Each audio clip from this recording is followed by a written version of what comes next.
Dear student, आप सभी का स्वागत है। और आज हम लोग पुनः क्लास 10th के साइंस के ऑब्जेक्टिव प्रश्नों को करेंगे। बिना देर किए हुए चलिए शुरू करते हैं। तो आज का पहला प्रश्न है, निम्नलिखित में कौन सबसे कम अभिक्रिया धातु है। तो यहाँ जो फेरस है, लोहा, जिसकी परमाणु संख्या 26 होती है, इसमें सबसे कम अभिक्रियाशील यही है। तो इसका राइट आंसर होगा ऑप्शन नंबर सी। कार्बन की परमाणु संख्या कितनी है? तो सब कोई जानता है कि कार्बन की परमाणु संख्या 6 है। इसका संकेत क्या होता है? तो संकेत इसका होता है सी। और वैलेंसी की बात करें तो कार्बन की वैलेंसी होती है 4। तो यहाँ पूछ रहा है कार्बन की परमाणु संख्या क्या है, तेरे इसका राइट आंसर होगा ऑप्शन नंबर ए।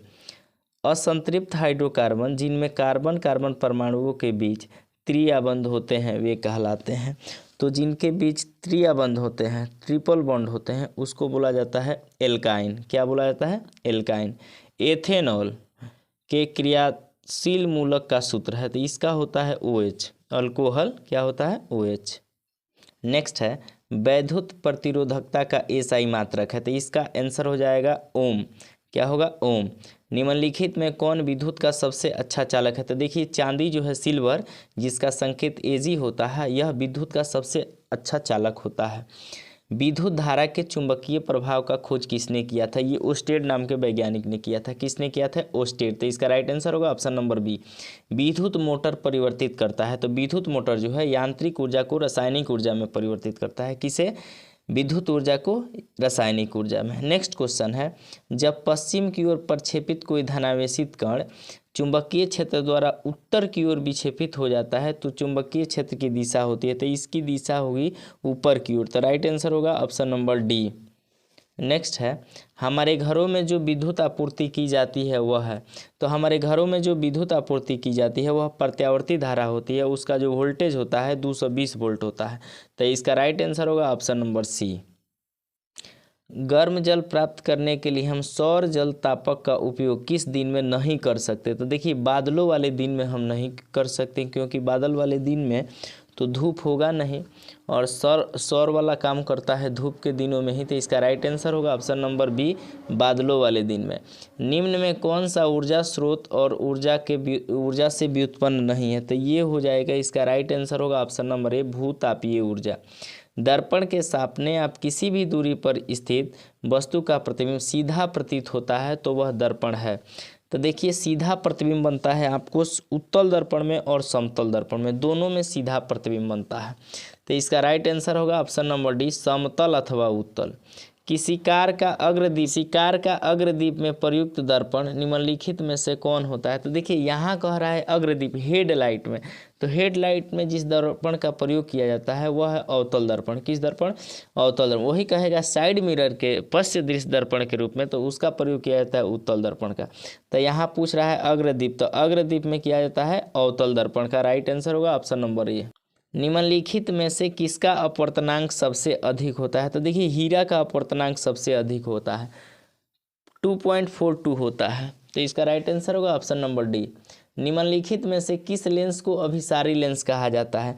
तो उत्तल लेंस को अभिसारी लेंस कहा जाता है। किसको? उत्तल लेंस को। और अवतल लेंस को अपसारी लेंस कहा जाता है। तो यहाँ पूछ रहा है कि अभिसारी लेंस किसे कहते हैं? तो उत्तल लेंस को। निम्नलिखित में से कौन उभयलिंगी है? तो केंचुआ उभयलिंगी है। कौन? केंचुआ उभयलिंगी है। मेंडल ने अपने प्रयोगों के लिए किस पौधे को चुना? तो मेंडल ने आनुवंशिकी का पता लगाने के लिए मटर के पौधे को चुना था। किस पौधे को चुना था? मटर के पौधे को। निम्न में कौन एक अवशेषी अंग है? तो अपेंडिक्स जो है अवशेषी अंग है। कौन है? अपेंडिक्स। चिपको आंदोलन किससे संबंधित है? तो वन संरक्षण से संबंधित है। शुरू कौन किए थे? सुंदरलाल बहुगुणा। कहाँ से शुरू हुआ था? उत्तराखंड से शुरू हुआ था। यहाँ पूछ रहा है, निम्नलिखित में से कौन लेंस का आवर्धन होता है? तो आवर्धन होगा V/U। क्या होगा?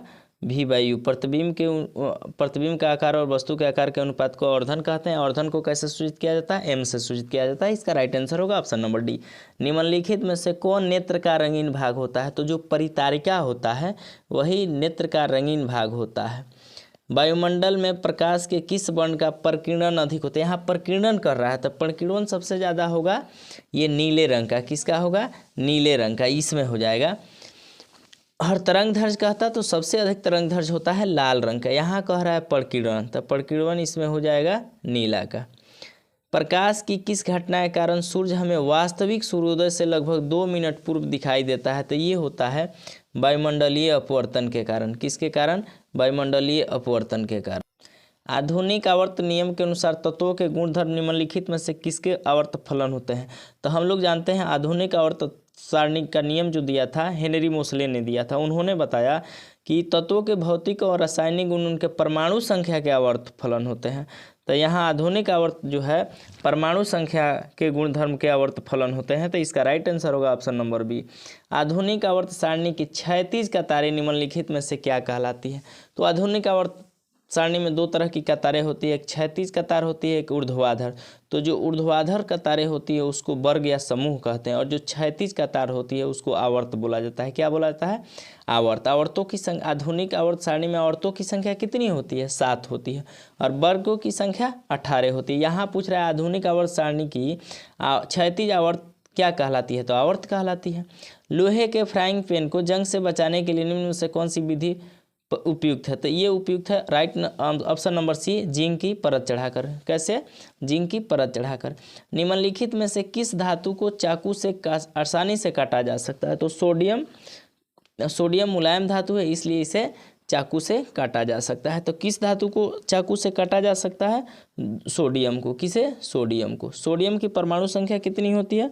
तो सोडियम की परमाणु संख्या 11 होती है। निम्नलिखित में से कौन गैस चूने के पानी को दूधिया कर देता है? सिंपल प्रश्न है।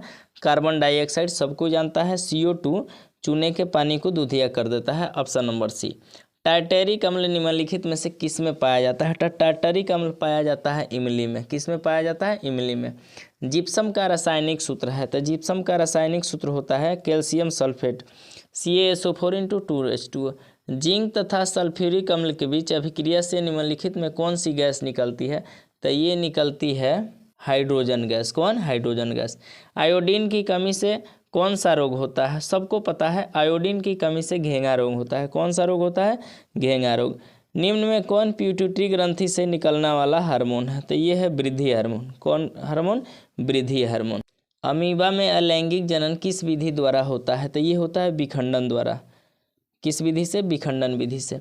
फूल में कौन सा भाग फल में बदलता है? फूल में कौन सा भाग फल में बदलता है? तो ये बदलता है अंडाशय। कौन? अंडाशय। स्टोमाटा के खुलने और बंद होने की क्रिया को कौन नियंत्रित करता है? तो ये द्वार कोशिकाएं। कौन कोशिकाएं? द्वार कोशिकाएं। निम्न में से कौन वृक्क की रचनात्मक एवं क्रियात्मक इकाई है? पढ़े हैं। वृक्क की रचनात्मक एवं क्रियात्मक इकाई को क्या कहा जाता है? तो नेफ्रॉन कहा जाता है। क्या कहा जाता है? नेफ्रॉन कहा जाता है। मानव का प्रमुख उत्सर्जी अंग कौन है? तो ये है वृक्क, जिसे किडनी कहा जाता है। एंड्रोजन क्या है? तो ये है नर लिंग हार्मोन। क्या है? नर लिंग हार्मोन। जब किसी अभिक्रिया के समय किसी पदार्थ में ऑक्सीजन की वृद्धि होती है तो वह निम्नलिखित में से क्या कहलाता है? तो उसे कहा जाता है उपचयन। क्या कहा जाता है? उपचयन। अम्ल का pH मान होता है, तो सबको पता है अम्ल का pH मान 7 से कम होता है। कितना होता है? 7 से कम होता है। ऑप्शन नंबर ए इसका राइट आंसर होगा। धोने का सोडा का आणविक सूत्र है, तो धोने का सोडा का आणविक सूत्र जो है Na2CO3 × 10H2O होता है, जिसे सोडियम कार्बोनेट डेकाहाइड्रेट कहा जाता है।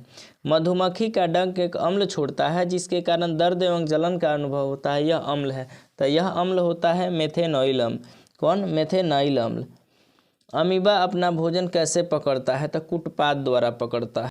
कौन सा एंजाइम वसा पर क्रिया करता है? तो इसका राइट आंसर होगा ऑप्शन नंबर सी, लाइपेज। किस प्रकार के श्वसन में अधिक ऊर्जा मुक्त होती है? तो ये होती है वायवीय श्वसन में। किस में? वायवीय श्वसन में। मछली का श्वसन अंग है, तो गिल्स है। श्वसन अंग कौन है मछली का? गिल्स है।